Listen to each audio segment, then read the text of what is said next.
We're taking the latest, craziest fitness trends and putting them to the test. Is it just a fad? Or will it get you fit? This is Fat or Fit.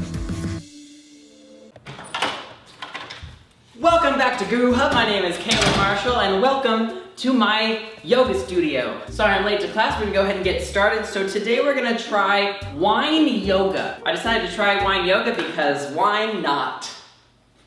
To get started, I'm gonna grab some wine. I'm more of a champagne kind of girl, but you know, you get whatever you want. Ooh, you know what? Yeah, we're gonna do champagne. And we're gonna go ahead and open the wine with our yoga mat. My yoga mat is a beach towel because yoga mats are expensive and these will work. So, woo! First thing, you take your glass, you pour it, you tilt it sideways.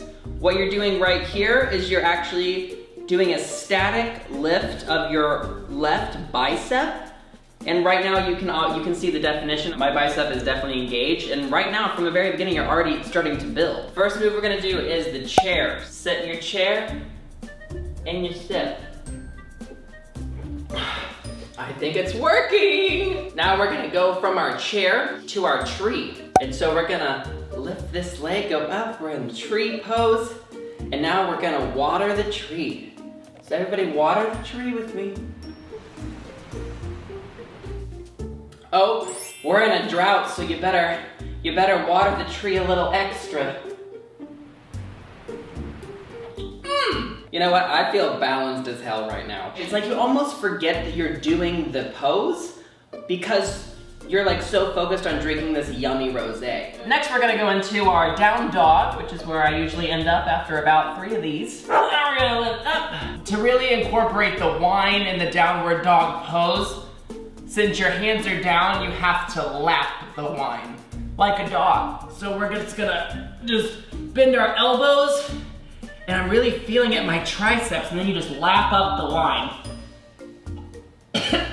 That wasn't as fun to drink, but I will tell you that my arms are shaking. All right, the final pose that we're gonna do is the crow pose. The crow pose is actually the hardest, so if you wanna finish your wine, okay, if your glass is empty, now this is where you refill it for the final pose. I think this would make people so much happier if people start working out with alcohol. For the crow, you know what?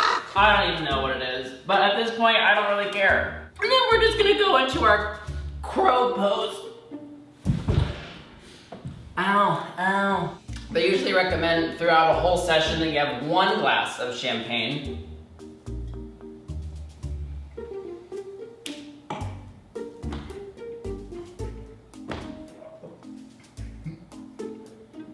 I forgot you can't chug.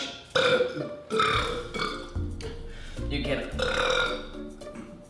cannot chug champagne. They recommend 1 glass per yoga session, but I say, why stop there? Because you know what I am? An overachiever.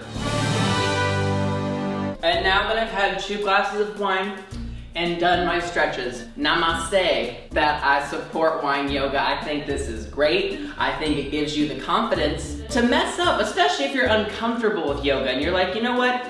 I don't think I can get those moves right. I don't wanna look silly. If you do wine yoga, bitch, you will not care. I feel so confident right now. I'm about to go get my yoga certification. I'm gonna tell you right here, this is fit. Release the confetti, play the music, cause this is fit, not a fad. Once again, I am Caleb Marshall. If you want to see me do any other crazy things, woo, that is still coming up. Hashtag Guru Hub. Let me know what you want to see, and I will most likely do it. Until next time, I'm gonna go maybe drink some water, cause woo.